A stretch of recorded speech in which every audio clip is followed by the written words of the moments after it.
Hello everybody, my name's Edson, and welcome back to a brand new episode on the TimeShot SMP. Today you join me inside of the Quartz Mule at Poet's Base. Now why am I here, might you ask? There's a very special chest behind me. Now, if you haven't seen Poet's episode, or Jake's episode, Jake's might not be up till about a month, but Poet's episode's gone up, the JFC quest. I think it was something like that. Anyway, in this episode, they decided to try and find the last remaining pieces of JFC on the server. They found what they believe is the oldest piece of JFC on the server. Spoiler, it's not. And they've stored it here. We're on a heist. We are. Because I remembered something. And then I forgot. But then I remembered it again. But I don't remember it all. But I remember something. That I may know where the last remaining piece of JFC is on the server. Except for the JFC that I saw in Fabe's inventory. But we'll kill him later. Is it? Do you think it's this piece of chicken? Oh! It's called JFC! Wow! I was kidding! Did you just eat it? No. It's a... Where are the coordinates of spawn? JFC, I found JFC. Where? It's at April's house. Code had one too. Code? He's not gonna watch this. Oh my gosh! I can't believe how much we're finding. Is that just one more piece?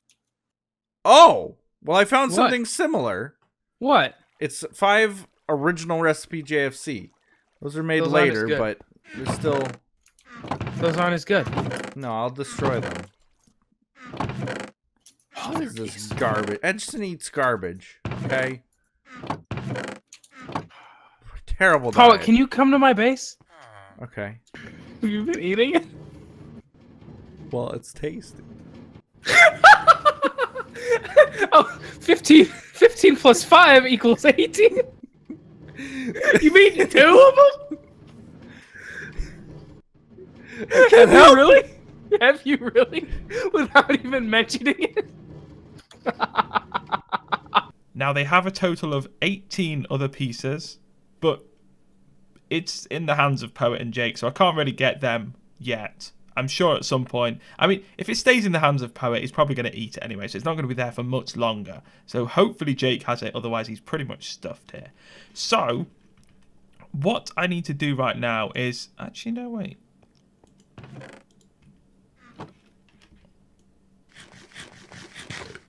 Is eat that piece of JFC. Now, you might be asking why you're going to do that. Because now you've got no bargaining tool. You've got no more... That was it. That was the only piece of JFC that you could have grabbed. Now, I'm here to tell you today that that is not correct. I have a total of 9 stacks of JFC, which were stolen from the JFC chest thing in front of Jake's house. It wasn't the best shop experience. But either way, myself and Penny acquired 9 stacks of JFC. Now, Poet and Jake have been a little bit mean to me in Season 2, killing off a lot of my mules. Being the cause of a lot of animal deaths for me, really. And on top of that, they were mean in the episode that was just gone. They hurt my feelings. Edson eats garbage. Edson eats garbage. Edson eats garbage. Edson eats garbage. Now, what I'm going to do is I'm going to speak with Penny, see what we want to do with this JFC, whether we want to try and sell it, try and create our own. I'm sure it's not that complex of a recipe. I kind of know what the original recipe is anyway.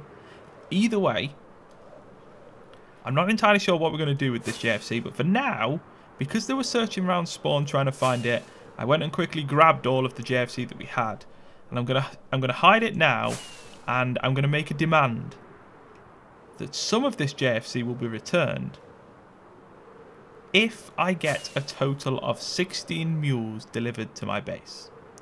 Anywhere around here, preferably in the desert, I'm not entirely sure. 16 mules, please, Poet and Jake, and I will give you... Oh my god, what's this?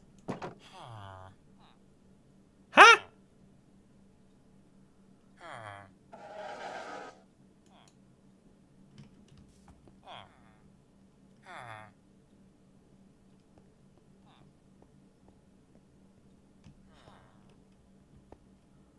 Is this the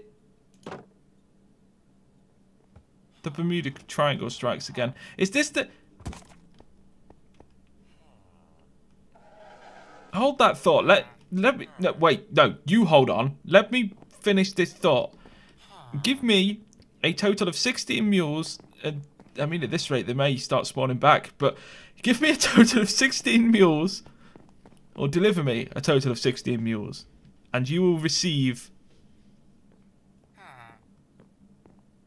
a stack of JFC for that 16 mules. Now, Poet and Jake may not watch this episode, so it's up to you guys to go and tell them in their video. Message them, let them know that Edson was the one that ate the final, or the longest piece, or the oldest piece of JFC. Now, I know Fabe has some, but I'm going to be in talks with Fabe. Grab that off him. If he doesn't want to give it me, I'll just kill him. It's fine. It's not that big of a competition. But we're going to I expect 16 mules to be delivered, and then as long as they are, then Poet and Jake will receive some of this JFC back, not all of it. Me and Penny still need to do some stuff with it. Either way, as little JFC as they thought was on the server, they are so wrong. All right, let me go and hide this. Okay, I am a little bit freaked out. So, if you guys don't know the story of Pudlet Jr., now, I'm kind of hoping someone on the server taught, maybe, Pudsey, Penny, maybe even Poet or Jake, found another 26 heart skeleton horse, named it Pudlet Jr., and delivered it back to me? Because if not, I'm even more freaked out than before. So the story behind this is, and this is so weird that this was today that it popped up, that I used to have like a Pudlet Jr., I had like a polar bear, I had, what else? There was some mules, like 4 of them or something. There was like some horses, and I was storing them underneath this island, and the island essentially kept swallowing them up. Nobody was killing them off or anything like that. The island was just deleting them. I thought it was like something to do with chunks, and like one of the chunks was probably corrupt. So I was just certain that, and we came to the decision that this base is now sort of like the Bermuda Triangle for anything that lives. It made it so much like I wanted to eventually store. So that bunker over there is the exact result of this place swallowing stuff up, because we had villagers all up here, librarians, and I was going to keep them up here like the farmers are here, and I'm fairly certain one of these 8 farmers will eventually disappear. We've got 2, 4, 6. Wait, what? Don't tell me once. 1, 2, 3, 4, 5, 6, 7, 8. Yeah, so we've still got 8 up here. But we had like a load of librarians, and the Silk Touch librarian that I had got swallowed up by the island, and that was the last straw. I moved all the villagers out. I moved all the animals out. I mean, I didn't have any animals left at that point. And the weird thing was, the skelly horse that I had, Pudlet Jr., would not die. I decided to get rid of all of the animals. I decided to kill them all off. Pudlet Jr. was one of the animals that I killed off. The next day, this thing is back here. Nobody had brought it back. Everyone swore that they didn't do it. So then I killed it in secret in a recording, right? I killed it in secret in a recording. Took it, like, waited a couple of days, and it was back. It just seems to respawn, and I've killed it off multiple times now, and it respawns. Now, the last time I did it, I killed it off, filled the place completely in, and it's never returned. Until just now. I am freaked out. I hope somebody has found another 26 heart skelly horse and has just decided to give it to me and name it Pudlet Jr. Otherwise, this place is legitimately the Bermuda Triangle of TimeShot. There is no question about that. I'm so freaked out. Anyway, that's been an interesting start to this episode. Now for a couple of updates, then we're going to get on to working on, I think, the bunker today. Now, you may not notice anything different right now. Got my inventory hidden and whatnot. I'm just looking around. It's fine. But if I quickly do something like this, you may realize that I now have a Spectator 3 account named Edson Tarantino. Now, why do I have this? To improve my TimeShot episodes. I recently spoke to Poet and I should say as well, thank you so much for the support in the last episode. I know a lot of people came over once Poet made a video as well. I was feeling quite creating that episode. I didn't really know how it would go down within the TimeShot members, within the TimeShot community, and within sort of like my community as well that sort of overlaps with the TimeShot.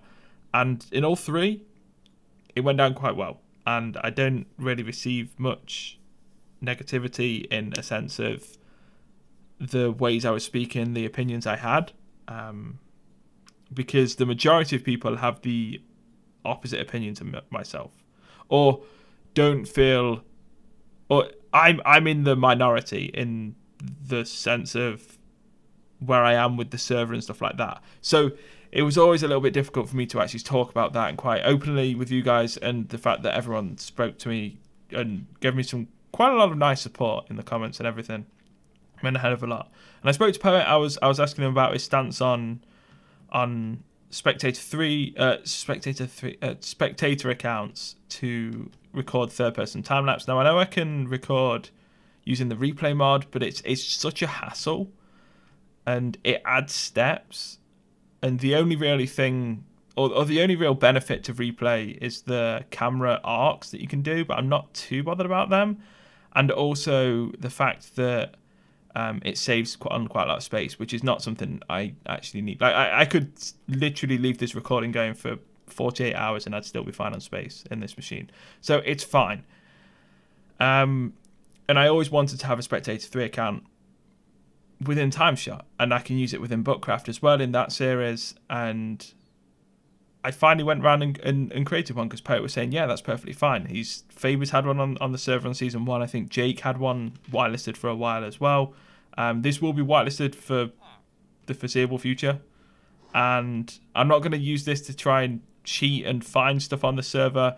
For me, this is, I may like show inner workings of something. Maybe like if I want to show, I don't know, like inner workings of like some stupid, terrible redstone that I do, then so be it. If I want to show like the inside of this, I don't like stuff like that. That's fine. But what I'm going to majority 99% of the time use this for is to just showcase my building, and instead of having just cuts between builds, which is how I sort of work now, we can actually do some time lapses. We can show the process of how I build stuff and everything like that, and it should be quite good. So what we're going to do today is we're going to head over to the bunker, which is over there. We're going to, I don't entirely know what the what needs to be done there in terms of like the roof and stuff like that, because I don't really know what I'm going to do with that. I'm going to head over there now on my main account. I'm going to start brainstorming a couple of ideas, and you guys will join me back when we know what we need to be working on, what we need to do, and anything like that. So I just need to go and have a quick look. I need to think of a few ideas and decide what I actually need to get done there and what I want to do in today's episode, and we'll get that done, and we'll hopefully test out a time lapse. I am such an idiot. Alright, I came back to the bunker, right? And I've recently, not long ago, a couple of days ago, emptied all of the, and I'll show you what I've done here in a sec. So I emptied all of the, well, I started trading thinking, oh my gosh, like these have all full up. So they were completely full up, and I started trading with the villagers, and then I was thinking, no, let's use the outside storage, which is here, and start filling all these up. So we've got almost 4 stacks, or 4 double chests of carrots and potatoes. We've got 3 and a bit of potatoes. Now, there's a reason that we have a few more carrots there, and also since then, these were like backlog filtered. We've only seemed to be getting carrots, and I was thinking, that's a bit strange. And I'm always scared that these things are going to break, or I'm going to somehow break them in my own stupidity. So I came up here, and I'm thinking to myself, why is this not working? Because I look at the carrot one. Carrot one down here, working fine. Nothing seems to be, like, a couple of things are growing, but he'll go and harvest them. He goes there, throws them in. They'll be fine, right? Come up to this one, and I'm like, this is completely full. Like, what's happened? So I'm looking, I'm thinking, how is this working? How is this happening? This. It's lit up. Now, I didn't show this on camera, but when we were filling in the last episode, it may have been sped up in the last episode. I lit all of this up. I lit all of this up. Thinking, oh, I'll just light that up just so there's I'll doubly make sure nothing spawns there. I broke it myself. I broke this farm myself. I am such an idiot. Even if something spawns up here, it can't get in. The guy's completely locked in. I am such an idiot. This should hopefully fix it. A slime spawned up here. Actually, I'm kind of glad a slime spawned up there. Let me get out of here quick, because that means none will spawn underneath. This guy will stay here for a while. I need him to not get me. Ow. Okay, right, okay, we might have to kill him. Leave me alone. Okay. Bye. Alright. So now, if we get rid of that, it shouldn't have the light level needed. It shouldn't have the light level needed. So is he going to throw it? Yes, it flicks off. Okay, this should fix itself. We'll check back later on in the episode. I'm spending the whole time here anyway. But we should have an influx of potatoes about to flow into the farm, because that guy is ready to throw them all out. Alright, let me just get back to thinking about this place. It's looking quite nice so far, especially with all of this. Let me get back to thinking of some ideas, and we'll come back in a bit when I've got some ideas of what I want to do here. Okay, so I think I know. Actually, wait, let's check this first. There we go. Potatoes are flowing through now. All right.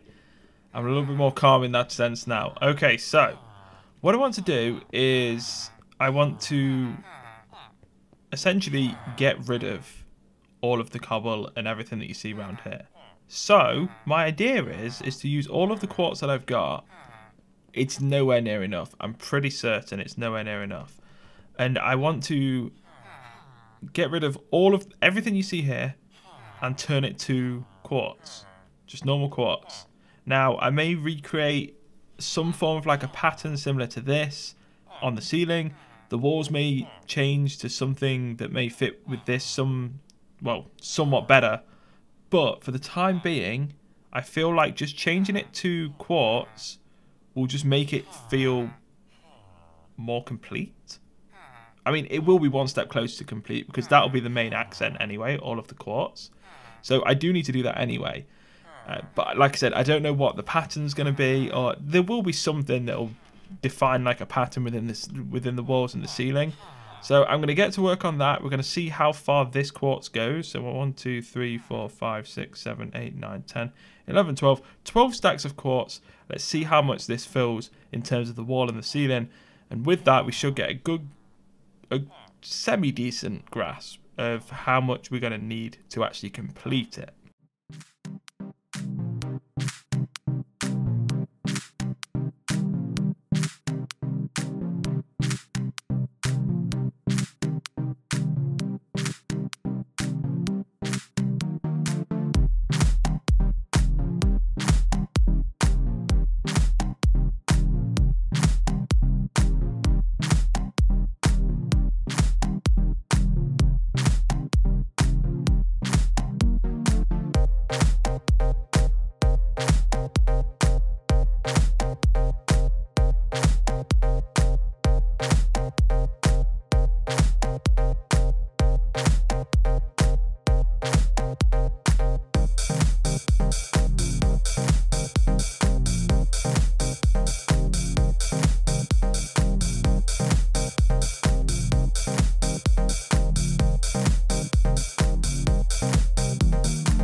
Alright, welcome back. So, you're probably looking, because we've done about a quarter of this, and we'll talk about it and look at it in a second, and we've got just over, tiniest bit over, we had 10 stacks, so you're looking at 8 stacks per quarter, so we need to fill that. So we need to pretty much fill that up to fill the rest of this in. Let's say we need to fill that up, because then that'll probably give us enough to start messing around with some designs and stuff as well. So we need to fill completely 27 stacks. So there is a lot of work to do to get all of that. So for the time being, we can really only leave it as this, but we get a good gist of this. So I've added some torches up there so we can actually see all of this, because if you look around, it's quite dark up there otherwise. So generally speaking, not a bad design. Like, I don't think this will actually look too bad, and I could quite easily add some form of a lighting source and just call it quits and call it done inside of here, and it wouldn't look too bad. So honestly, I'm not too fussed with how it's going so far. I do want to try and work some of the chiseled quartz and the pillars, possibly, I don't know, like sea lanterns as the lights, maybe some of these coloured clay blocks that I've been using here. I'm not entirely sure. I'll test some of the designs out. For the actual time lapse itself, I think I bumped my mouse twice during the second time lapse, maybe, or the third one. I'm not entirely sure. Or because I did like 3 different shots. I think during the second shot or the third shot, I bumped my mouse a couple of times. I'm new to this. Don't judge me. So to finish off this episode, I want to see how many emeralds we actually have. So I'm going to trade everything that we have here, all of the chests of stuff, trade it all, turn it all into emeralds, and see what we have. I'm hoping for 2 chests worth. We'll see. I am fighting a losing battle right now. This is insane. That is, like, as fast as I've got just over, I've basically got like a double chest of each carrots and potatoes left. And look, it's already filled up another double chest, and it's only halfway through that one. I can't make the emeralds quick enough. Oh, it takes so long. But the emeralds are looking good now. Like that's like a full beacon worth up to there. Like we've got a lot. I need to restart the shops as well. But I'm going to leave the episode there while I keep doing this. I was hoping to just quickly, just once, just show you guys an update on how many emeralds I actually have here. But it's just, and that was going to be the final cut, and I was going to outro there. But it's just taking too long. It's taken me like half an hour already, and I'm just fighting a losing battle. Like, I'm slowly getting there, but very, very, very, very, very, very, very slowly. Yeah, that is today's TimeShot episode. It's not been a great productive one in terms of the, like, what we've actually got done. But it's been a fun one. I feel like after the last episode, we definitely needed a little bit of fun, eating the final JFC, or what they thought was the final JFC, or the longest or the oldest JFC sample. And then obviously finding out that Puddlet Jr. is somehow back. I don't even understand that. I'm hoping that is someone, otherwise my house is completely and utterly 100% my spawn island is the Bermuda Triangle. And we've done a bit of work here. The next episode is going to be very, very much more productive. I promise you that. We'll be testing out some more stuff with the camera account, and hopefully working on, I think, the end farm or this, or maybe a mixture of the two. I'm not entirely sure. So I'll speak to you guys then. Thanks for watching. Take care.